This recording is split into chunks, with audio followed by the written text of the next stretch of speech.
You're welcome along to Trader Chat with Johnny Ward and Flynn Goward. We're into the second week of the 2021 lockdown or whatever it is. And Flynn, all of us here at Star Sports, just really relieved that sport is still going ahead. We still have racing. We still have some distraction. How was the weekend for Star Sports? It was a tough week, all in all. To be fair, Johnny, I mean, let's start with football and talk a bit about outright markets before we get onto the racing. The racing was probably the more juicy stuff, but we will just touch on football quickly. So outright markets. So City are now odds on to win the Premier League. When I last spoke to you, they were 6-5, but they're now 8-11. Liverpool are 5-2. I don't think that any of us would be expecting to get that type of price at this stage of the season about Liverpool.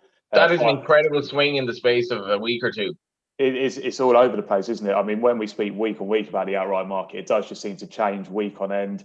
Liverpool did go odds on for a point, and now they went out to 13-8, and now they're 5-2. So just keep going out and out and out. And Man United only sixes. Yeah, I know. 6 on from 13-2, so slightly clipped in. But they seem to be shortening every single week. And then you're 14-1 Bar, so 14 Spurs, and then 33-1 Leicester and Chelsea. So really tightening up between those three teams. As it's now 14-1 Bar, and City just keeps shortening up at the front of the market. Yeah, it's interesting to look at the season points handicap as well, which is effectively Star Sports predicting as best it can how many points will separate teams at the end of the season, which has it's 14-1 your pick here. So City are going to win the league, but they're getting 3 points off Liverpool. There's 7 points to Manchester United, 14 to Chelsea and Spurs. Yeah, so a really interesting market. Again, I don't think any other bookmakers do this type of thing. So it's an individual market that our football traders really knock their heads together and try and price up for the punters. So like you just said, City off scratch, and then Liverpool getting 3 points. If you think that's generous, or you want a better team to win the league that are never actually going to win the league but win this market, you could bet West Ham at plus 32 points. You could bet Crystal Palace at plus 38. This is a market that we do pre-season every year, and then halfway through the season. So now we'll reprice up and we'll do a new market. I thought Fulham looked a bit of value in there at plus 50. I'm not sure they're actually going to go down now, Johnny, with Brian being banging the mix. So I thought plus 50 compared to the plus 44 Brighton was pretty generous for Fulham. So I think they might be runners there. You even have a season's goals handicap as well. And like, in fairness to the traders, there's only so much your kind of your stats and your data can help. There is a bit of an intuition going on with these markets, I guess.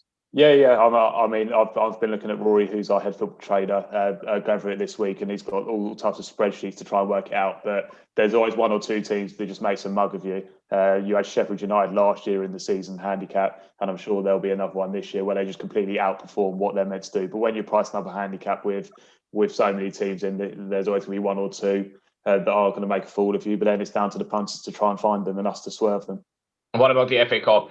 Yeah, FA Cup outright. So obviously Crawley are now 1,500 to 1 after knocking out Leeds in the FA Cup. Incredible stuff.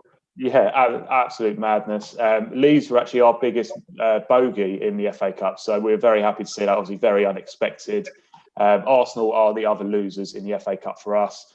City 130 favourites are there. So just a little update on the FA Cup for you after the weekend. Yeah, your beloved Arsenal developing a little bit of steel, got the job done after extra time against Newcastle. Yeah, exactly. It was really good to see. I just love the way that we're playing at the moment, and I love the fact that we're playing the young boys, and they're just doing really, really well. Emile Smith-Rowe looks good. Lacazette's firing, so it looks all systems go for Arsenal, and hopefully we can keep up the form. It's just been insane in that, you have Arsenal, like you've these. I was making this point the weekend. You have these clubs with managers that are closely tied to the club, going back to the past. So Solskjaer, Arteta, and Lampard, all three have been under real pressure at some stage or other in their managerial careers. And now Arteta, who like almost looked like he was doomed 3 weeks ago, all of a sudden Arsenal, everything is rosy again.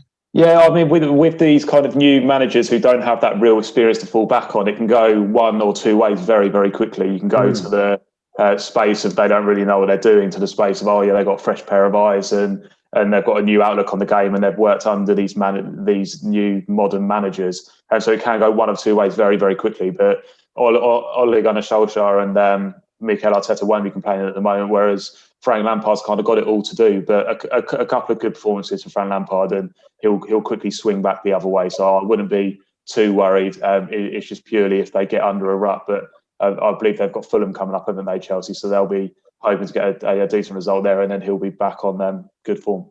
Yeah, last week on the racing front, we talked a bit about the Triumph Hurdle and Zanahiyr and French Seal, who currently is now residing at Willie Mullins's. But at the weekend, so that was obviously an interesting market shake up. At the weekend, I really liked the performance of Mac Fabulous. And now whether he go to the Stairs Hurdle or not is probably a moot point. But I thought he was fantastic, and a rather emotional winner of the Welsh National as well, and a well-back winner for Evan Williams.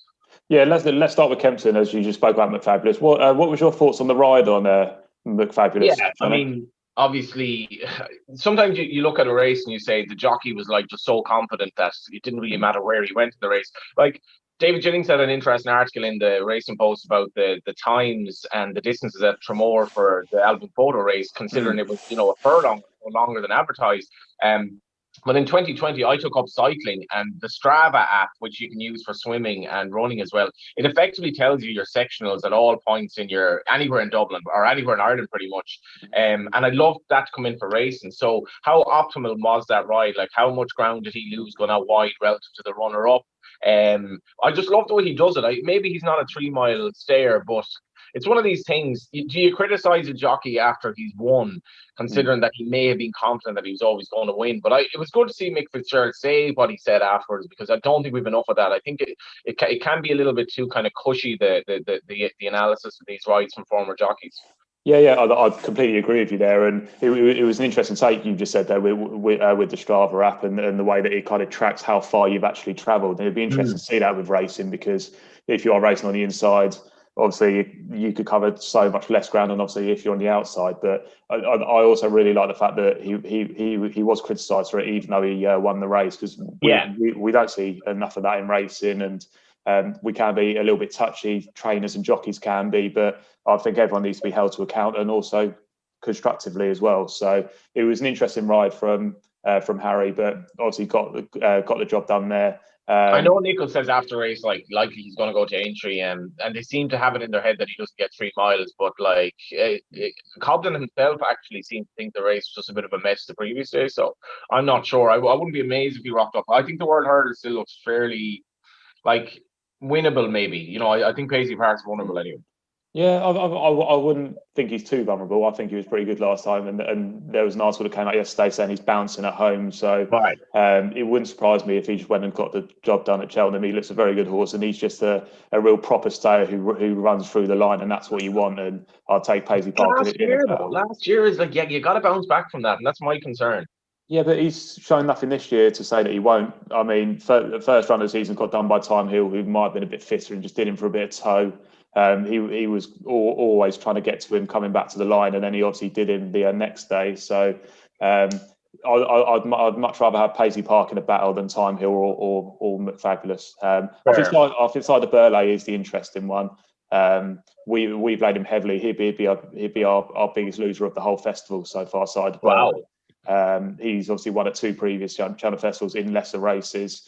Obviously going to be stepping up to the Stairs Hurdle, you'd think, and it's just whether they've real primed him for the day after coming second last time out. So I would have thought it would be between Side of Burley and Paisley Park come the day, 2 real dour stayers. But just to touch back on McFabulous, it was a really bad result for us. It certainly wasn't fabulous in the real kill for Star Sports. We had him and on the blind side, so turning for home, it didn't. It was looking great. Yeah, exactly. But like you just said, looks like McFabulous will probably skip Cheltenham and go for a 2-mile 4 hurdle, but we'll just have to wait and see about that. And similar could be said for Master Tommy Tucker, who obviously won the Sylvian Arco Conti Chase. Imperial Aura was the big loser there. He obviously fell at the second, but he remained largely unchanged for the Ryanair, still about a 6-7 to 1 poke. It looks like Master Tommy Tucker will probably swerve Cheltenham as well for a flatter track and try and find a different race, possibly at Aintree. I think Paul Nicholls was talking about for him. And then just one more to talk about from Kempton was Boar and Bill winning the Lanzarote at 66 to 1. That was a fantastic result from us. We did see some people on Twitter coming out and saying that they backed him and they're giving him the trumpet after he'd gone and done the business at a massive price. But we didn't see any of that business. So it was the White Mouse and the Cashel Man were the ones that we wanted beat alongside the favourite One True King. So that spins through Kempton, and then just to to touch on Chepstow. Secret Reprieve was a really bad result for us in the Welsh National. Obviously, a really well-backed favourite. Never really looked beat, did he? Won at 5-2, laid plenty of 3-1, 100-30 in the morning, 11-4, all the way down to 5-2. You name winner each way actually in a race like that. When you have a 3-1 poke, you have 4 places and so forth. So generally, the punters just backing it win. Yeah, win only really. Nobody really wanted to get involved with the place part. We were paying 5 places, but when you're betting a 3-1 shot in those type of races, I think that you just better win only, and that's what we tend to see. And also that's interesting, well, because you have, like, if you have a horse who's relatively unexposed, but he jumps really well, and like barring accidents, he's not going to be out of the 5 there. And you're getting, like, so even if at 3-1 you lose you don't win the bet, you have a small loss. And I definitely have the opinion that, like, a lot of the time a small loss is actually to be cherished, because it's like when you hammer into a 3-1 favorite that's touched off at 9-4, and when you cut it back to the each way, sometimes I'm like, yeah, I couldn't see him out of the 4, you know. Yeah, equally. I guess to play devil's advocate today, you might be really frustrated with yourself that you've done X amount of money if he doesn't come in the frame, and you're like, why did I bet a 3-1 shot each way in a big runner handicap? Why didn't I just bet it win only? And I suppose it definitely depends on the type of horse and whether he jumps well. And Secret Reprieve certainly did that. So it was a real bad result for us, but most punters were betting it win only. Just want to talk about Ask Me Early quickly. He was a really poor result for us. He was bet at 5-2 and then went off 7-4. It really collapsed on the show, that one. He's a likeable horse. Yeah, really likeable. Went from the front and just jumped really well. Really nice Desi. And then just to touch on the finale, juvenile hurdles, and Naslam getting beat was really good for the anti-post, but for the Triumph for us, he'd be the biggest loser in the Triumph in March for us. Nassalam for Gary Moore. So him getting beat by Adagio, who's now 8-1 for the Triumph hurdle. Nassalam for the Triumph hurdle, we laid at 25-1 all the way down to 10, and he's now a 12-1 shot. So poor results for us this weekend, but good results in terms of the anti-post books for Cheltenham. Just on that briefly before we move on, I mentioned French Seal. I put my Star Sports hat on and I said I've gotten a bit of news here that he's joined Willie Mullins, anticipating this, like, market slashing all over the shop as French Seal joins Willie Mullins. Got a few quid on myself, but he hasn't been really. I know Star Sports are ducking him, but like, I thought across the markets, considering this horse absolutely bolted up in a maiden hurdle at Christmas, and you know, he'd probably take on Zana here at the Dublin Race Festival. But I don't know. I just thought he'd be shorter actually. There's still 7-1 out there, isn't there? If punters did want to Star take Sports, 7. no, they're only going 5s. Yeah, we're sincerely ducking him, but then we are top price the favourite Xander here at 11-4. So take your pick there. It'd be interesting to see what the ground comes up when we do get to Cheltenham. Hopefully the Irish horses can come over with what we have seen in the last couple of weeks. There's a lot of punters get stuck into the English horses. So people obviously playing the angle that the Irish won't come over. That's come over in a couple of WhatsApp groups. Kind of like, well, can it go ahead without the Irish? It just wouldn't be the same. No. And it's certainly not an angle that I would personally want to bet. You'd think that Willie Mullins and Gordon Elliott will do everything in their right mind to try and get their horses here, and whether it means bringing them over early, sending your staff over early, getting them into a hotel where it's all COVID kind of tested, they will do it. I mean, the amount of money that the owners put into it in Cheltenham is the everything. They'll do everything to get them over. So we weren't actually minding laying those kind of bets. We don't want to lay the English horses at top prices, but if we're laying fair prices and people are playing that angle, then fair enough. Let's talk gridiron. Kansas City Chiefs now 2's favourites for Super Bowl. Packers 4s, Buffalo Bills 5s, Saints 6s. Talk to me. How was the weekend? It was a very good weekend on the American football front for us. I won't pretend to be an American football aficionado. I'm completely clueless, but I've got the notes from the NFL judges at Star Sports. Well, you're a man who likes a beer on a Sunday night. Yeah, I mean, it's made for you. Yeah, I know, but I just can't get into it. It's just too slow for me. I prefer the American golf, which we'll talk about shortly. I did want to touch on a NFL offer that Edward Dark, our NFL trader, has spoken to me about this morning. So it's an offer that's available to new and existing customers. The promotion runs from the 8th of January until the 24th this month. New customers need to enter the code SB55 into the promo code field when they register, or just come over live chat and speak to one of us, and we'll be able to help you out. If you bet £50 or more on the NFL playoff games, which are obviously going on at the moment, you'll receive a Super Bowl party package from Star.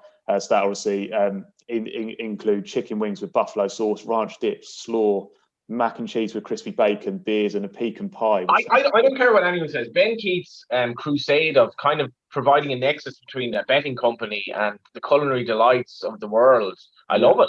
Yeah, very, very different. And it's also nice to be supporting local businesses and Exactly. stuff like that. So it's a win-win for everyone. So have 50 quid on an NFL game coming up at the weekend. I believe there's games on Saturday and Sunday. Have 50 quid or more.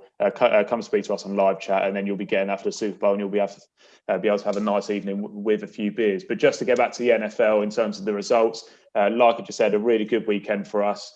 Buffalo Bills are the anti-post losers, but apparently they have a couple of hard fixtures coming up. They need to beat the Baltimore Ravens and, like I said, the Chiefs to get into the Super Bowl. So it looks pretty difficult for them, and we hope it will be difficult and they can get knocked out. Like I said, next game's on Saturday, so get stuck into the promotion if you want to there.